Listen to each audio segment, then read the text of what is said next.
मंडळी, राज्यातल्या हवामानात सातत्यानं बदल होताना दिसतायत. हिवाळ्याचा शेवट जवळ आल्याचे स्पष्ट संकेत मिळतायत. थंडीचा कडाका आता हळूहळू कमी होत चाललाय. अनेक भागात दिवसाचं तापमान वाढायला लागलंय. काही ठिकाणी ढगाळ हवामानामुळे सकाळच्या वेळेला धुकं जाणवतंय. मात्र अशातच राज्यातल्या काही भागात अवकाळी पावसाने देखील हजेरी लावल्यामुळे नागरिकांमध्ये हवामानाबाबत संभ्रमाची स्थिती निर्माण झाली आहे. महाराष्ट्रात हवामानाचा लहरीपणा दिसून येतोय. गेल्या 24 तासात राज्याच्या विविध भागांमध्ये अवकाळी पावसानं हजेरी लावली आहे. ठाणे, नंदुरबार आणि रायगड जिल्ह्यातल्या काही भागांमध्ये हलक्या सरी कोसळल्यात. ढगाळ वातावरण कायम राहिल्यामुळे राज्यातून थंडीचा कडाका जवळपास गायब झालाय. पुणे, मुंबई आणि उपनगरांमध्ये सकाळपासूनच आभाळ ढगाळ दिसतंय.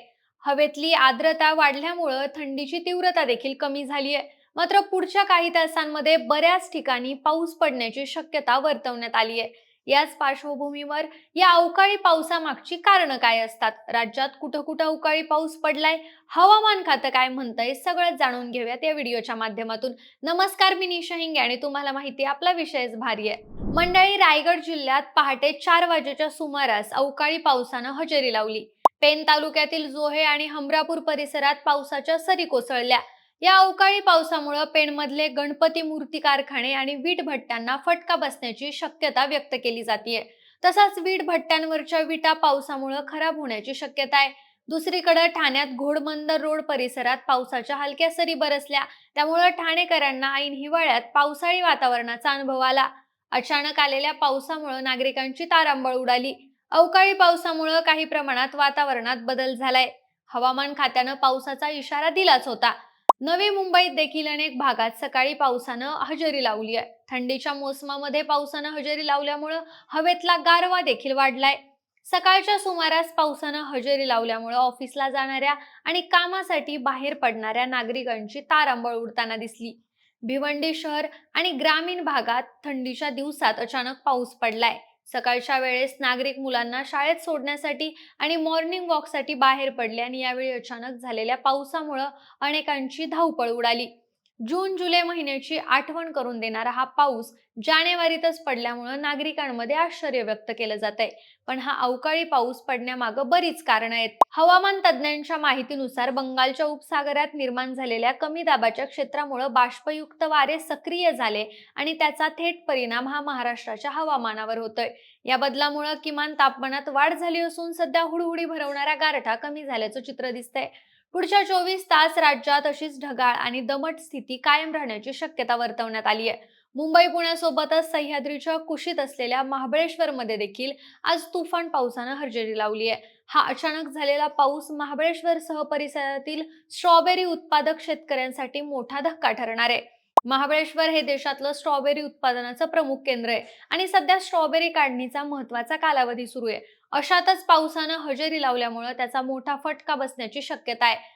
तसं तर मंडळी, राज्यात पुढच्या 2 ते 3 दिवसात गारठा वाढण्याचे संकेत भारतीय हवामान विभागानं 3 दिवसापूर्वीच दिले होते. राज्यातील किमान तापमानात चढ उतार बघायला मिळेल, त्यासोबतच गारठा वाढेल आणि पावसाचा मोठा अलर्ट हवामान विभागानं वर्तवला होता. महाराष्ट्रासोबतच हिमाचल प्रदेश, जम्मू आणि काश्मीर, लडाख, उत्तर प्रदेश, हरियाणा, उत्तराखंड, केरळ आणि तामिळनाडू या भागात देखील अतिमुसळधार पाऊस पडण्याचा अंदाज हवामान खात्यानं वर्तवला होता. मंडळी, आता हा अवकाळी पाऊस म्हणजे नेमकं काय? तर अवकाळी पाऊस म्हणजे पावसाळ्याचा काळ सोडून पडणारा पाऊस. भारतात 1 जून ते 30 सप्टेंबर हा नैऋत्य मान्सूनचा काळ मानला जातो. दक्षिण भारतात, विशेषतः तामिळनाडू राज्यात ऑक्टोबर ते डिसेंबर दरम्यान ईशान्य मान्सूनमुळे पाऊस पडतो. पण पाऊस काही माणसासारखं ठराविक वेळापत्रक पाळत नाही. त्यामुळे या तारखा थोड्या पुढे मागे सरकू शकतात.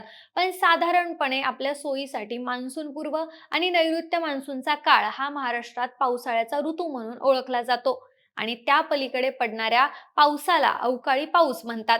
भारतीय हवामान विभागाच्या माहितीनुसार महाराष्ट्रात साधारण 80 ते 85% पाऊस हा मान्सूनमुळे पडतो. म्हणजे उरलेला 15 ते 20% पाऊस हा साधारणपणे नोव्हेंबर आणि एप्रिल या काळामध्ये पडतो.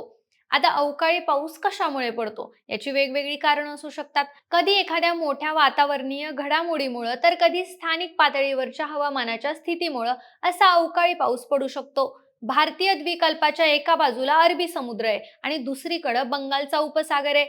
मान्सून पूर्व आणि मान्सून नंतरचा काळ हा दोन्ही समुद्रांमधला सायक्लिन सीझन आहे. म्हणजे या काळात इथं कमी दाबाचे पट्टे, वादळं आणि चक्रीवादळं तयार होतात आणि त्यांच्या प्रभावामुळे महाराष्ट्रातही वादळी पाऊस पडू शकतो. वेस्टर्न डिस्टर्बन्समुळेही महाराष्ट्रात हिवाळ्यात पाऊस पडू शकतो. आता वेस्टर्न डिस्टर्बन्स म्हणजे उत्तर भारतात पश्चिमेकडून येणारं वादळ किंवा झंझावात.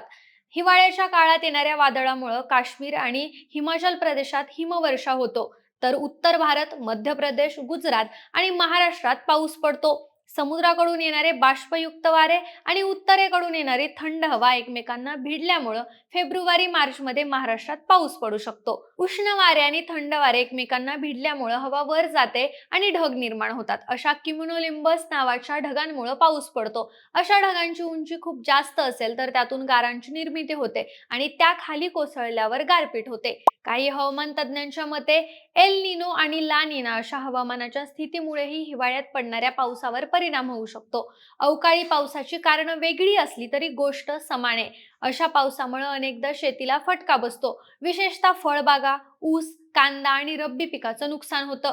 गावा-शहरातलं जनजीवन आणि उद्योगांवरही परिणाम होतो आणि कधी-कधी मोठ्या आपत्तीही ओढवू शकतात. तर मंडळी, राज्यात या अवकाळी पावसामुळे काय स्थिती निर्माण झाली आहे आणि अवकाळी पाऊस पडण्यामागची कारणं नेमकी काय असू शकतात, हे तुमच्या लक्षात आलं असेलच. बाकी दिलेली माहिती कशी वाटली हे आम्हाला कमेंटमध्ये नक्की सांगा आणि सोबतच आपल्या विशेष भारी या चॅनलला सबस्क्राईब करायला विसरू नका. धन्यवाद.